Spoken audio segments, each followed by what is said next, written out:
వెనుకబడిన రాయలసీమ పైన ఎక్కువ ఫోకస్ పెట్టాం. హార్టికల్చర్ హబ్గా తయారు చేస్తాం. సీమలో డిఫెన్స్ సంస్థలు హైకోర్టు ఏర్పాటు చేయడానికి, హైకోర్టు బెంచ్ ఏర్పాటు చేయడానికి అన్ని ప్రయత్నాలు చేస్తున్నాం. లేపాక్షి ఓర్వకల్ కారిడార్లో aerospace, automobile, drone city, green energy ప్రాజెక్టులు తీసుకొస్తాం. రామాయంపట్నంలో బీపీఎల్ రిఫైనరీ వస్తూ ఉంది. తిరుపతి అతిపెద్ద స్పిరిచువల్ హబ్గా తయారు చేస్తాం. కడపలో స్టీల్ ప్లాంట్ వస్తుంది. కొప్పర్తి ఓర్వకల్ ఇండస్ట్రియల్ నోడ్కి కేంద్రం సహకరించారు. ఇటీవల కాలంలో ప్రధానమంత్రి గారు విశాఖపట్నం వచ్చి ఎన్టీపీసీ గ్రీన్ హైడ్రోజన్ కూడా శంకుస్థాపన చేశారు. ఇవన్నీ చేసినప్పుడు ఇవన్నీ సాధ్యమేనా అంటే డబల్ ఇంజన్ సర్కారు వల్ల, కేంద్ర ప్రభుత్వ సహకారం వల్ల సాధ్యమయ్యాయని మరొక్కసారి మీ అందరికీ విజ్ఞప్తి చేస్తున్నాను. ప్రధానమంత్రి గారు ఎప్పుడు కూడా అభివృద్ధి వైపు ఉంటాడు.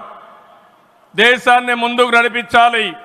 ఎంత తొందరగా నడిపిస్తే అంత మంచి జరుగుతుందని కోరుకునే వ్యక్తి.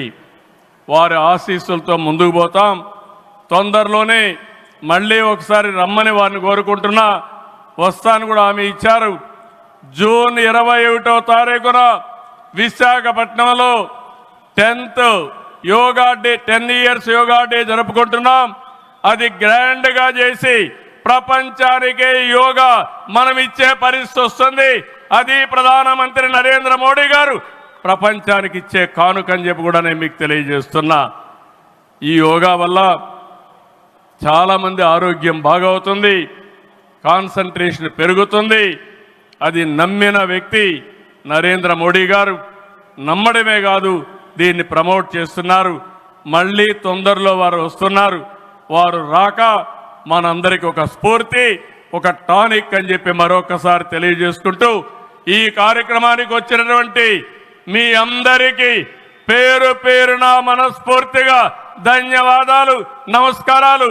జై హింద్, జై అమరావతి, జై ఆంధ్రప్రదేశ్, భారత్ మాతా కి, భారత్ మాతా కి, భారత్ మాతా కి.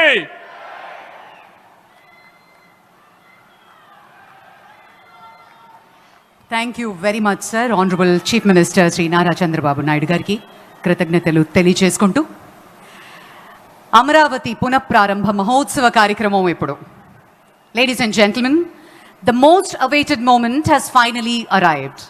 Amaravati, not just a city, but the beating heart of Andhra Pradesh's future. A symbol of aspiration, vision and progress. As Andhra Pradesh rises, Amaravati leads the way. Bold, purposeful and unstoppable. Ladies and gentlemen, we shall now witness the grand relaunch of Amaravati. May I now request our Honorable Prime Minister to kindly initiate the virtual foundation laying ceremony by pressing the button.